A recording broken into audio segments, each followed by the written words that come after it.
तो नमस्कार मित्रों, जय श्री राम, बापा सीताराम।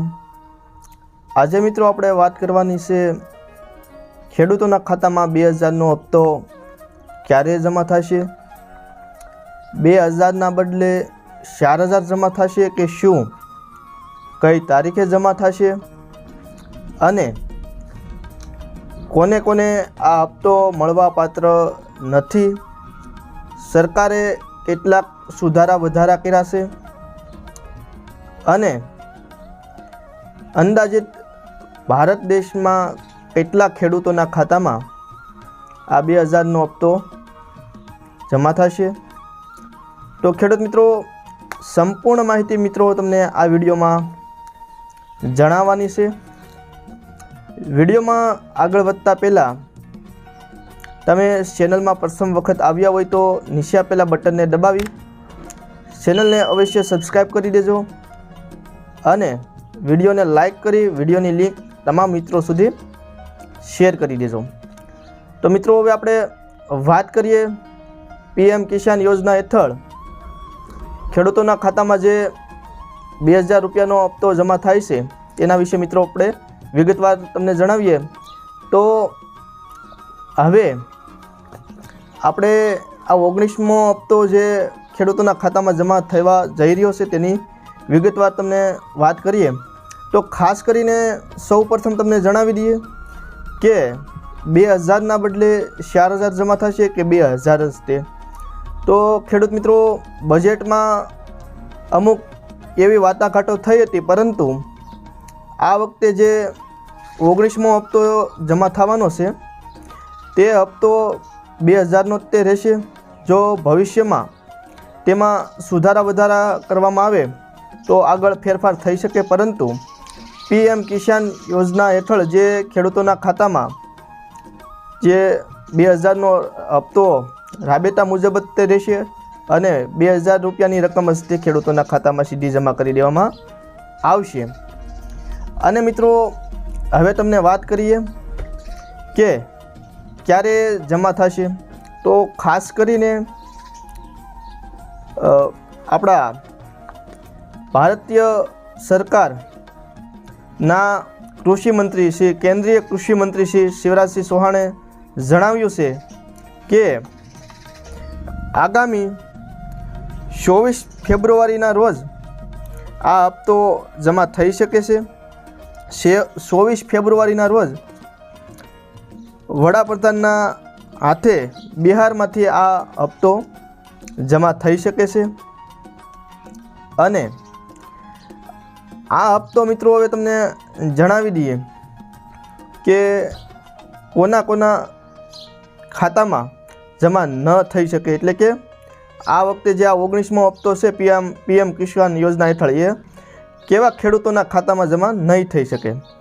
તો ખાસ કરીને જે કોઈ ખેડૂતોના ઘરમાં પરિવારમાં આપણે કહીએ ને કે સરકારી નોકરી કરતા હોય, ડૉક્ટર હોય તેમજ વકીલ હોય, આવી ઊંચી પદવી ધરાવતા હોય, સાથે એક વાત એ પણ તમને કરી દઈએ કે જે ખેડૂતોએ ફાર્મિંગ રજિસ્ટ્રેશન ન કર્યું હોય, KYC ન કર્યું હોય તેવા ખેડૂતોના ખાતામાં પણ આ હપ્તો જમા નહીં થઈ શકે તેવી સંભાવના રહેલી છે। આમ નક્કી ન કહી શકાય કે ભાઈ નહીં જ જમા થાય, પરંતુ એવી સંભાવના છે કે આ તમને અગાઉ જણાવ્યું કે સરકારી નોકરી, ડૉક્ટર, વકીલ તેમજ ફાર્મિંગ રજિસ્ટ્રેશન ન કર્યું હોય, KYC ન કર્યું હોય એવા ખેડૂતોના ખાતામાં સંભાવના એવી છે કે ભાઈ ન થઈ શકે હપ્તો એવો।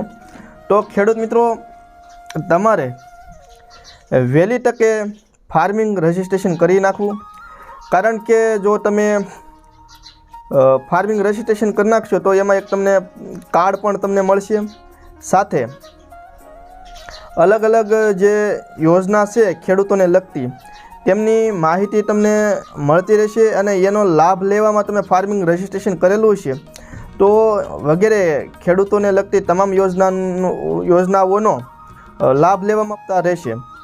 અને ખાસ કરીને હવે તમને જણાવી દઈએ કે કેવા ખેડૂતોના ખાતામાં આ હપ્તો જમા થઈ શકે. તો ખાસ કરીને જે મધ્યમ વર્ગના હોય અને જે કોઈ ખેડૂતોએ ખોટી રીતે ખેડૂત ન હોય અને રજિસ્ટ્રેશન કર્યું હોય એવા ખેડૂતો માટે તો હપ્તો જમા નહીં જ થાય, પરંતુ જે હકીકતમાં જે ખેડૂતો છે, જે મધ્યમ વર્ગના છે, જેને આ 2000 રૂપિયા ખાસ કરીને કંઈક ખરીદી કરવામાં કેમ મદદરૂપ થઈ શકે, નાના ખેડૂતો છે, એવા તમામ ખેડૂતોના ખાતામાં આ હપ્તો જમા કરી દેવામાં આવશે.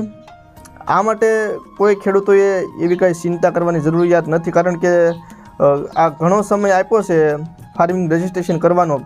તો ભાગ્યે જ તે કોઈક બાકી હોય તો રજિસ્ટ્રેશન વહેલી તકે કરી નાખો, એટલે એ કાંઈ એક સવાલ ન રહે. હજુ પણ મિત્રો તમારા પાસે સમય છે.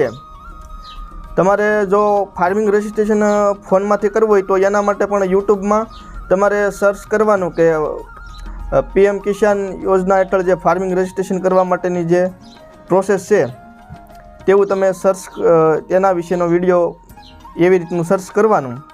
એટલે તમારે એકસાથે કેટલી ચેનલોમાંથી કેવી રીતે ફાર્મિંગ રજિસ્ટ્રેશન કરવું એના વિડીયો તમારે ફોનની સ્ક્રીન ઉપર આવી જાય. તો એમાં જે વધુ જોવાણેલો હોય ને જેમાં વધારે લાઇક હોય એવો વિડીયો જોવો, અને શક્ય હોય તો એ વિડીયો ડાઉનલોડ કરી લેવો, અને ડાઉનલોડ કરી અને એક ફોનમાં ડાઉનલોડ કરેલો રાખવાનો અને એક ફોનમાં ફાર્મિંગ રજિસ્ટ્રેશન કરવાની ગૂગલ અથવા ક્રોમમાં ખોલી અને બધી પ્રોસેસ શરૂ કરવાની. એટલે તમારે એ સાવ સરળતા રહેશે ફાર્મિંગ રજિસ્ટ્રેશન કરવાની. તો આવી રીતે હજુ પણ સમય છે, એટલે ફાર્મિંગ રજિસ્ટ્રેશન કરી નાખો, જેથી કરીને 19મો હપ્તો તમારા ખાતામાં જમા થઈ જાય. અને હવે તમને વાત કરીએ કે અંદાજિત કેટલા 9 કરોડ કરતાં પણ વધારે ખેડૂતોના ખાતામાં આ હપ્તો જમા થઈ શકશે. તો તમે પણ ખેડૂત મિત્રો આ હપ્તાથી વંચિત ન રહી જાઓ, તો ફાર્મિંગ રજિસ્ટ્રેશન કરી નાખજો વહેલી તકે. ફરી વખત એ માટે કહેવું કે કેટલાક ખેડૂતોને હજુ અમુક જે કે ભાઈ આપણે કરી નાખશું હજી તો વાર છે. તો એવા ખેડૂતોને હજી અમુકને બાકી છે, તો એવા ખેડૂતો વહેલી તકે ધ્યાન આપે અને રજિસ્ટ્રેશન કરી નાખે.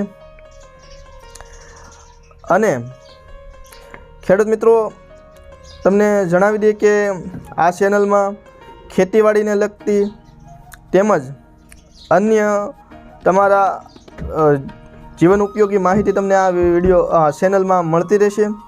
તો ચેનલને સબસ્ક્રાઈબ કરજો, અને આ માહિતી તમને કેવી લાગી તેના વિશે તમારો પ્રતિભાવ કોમેન્ટમાં પણ જણાવી દેજો, અને અન્ય મિત્રો સુધી આ વિડીયો શેર કરજો.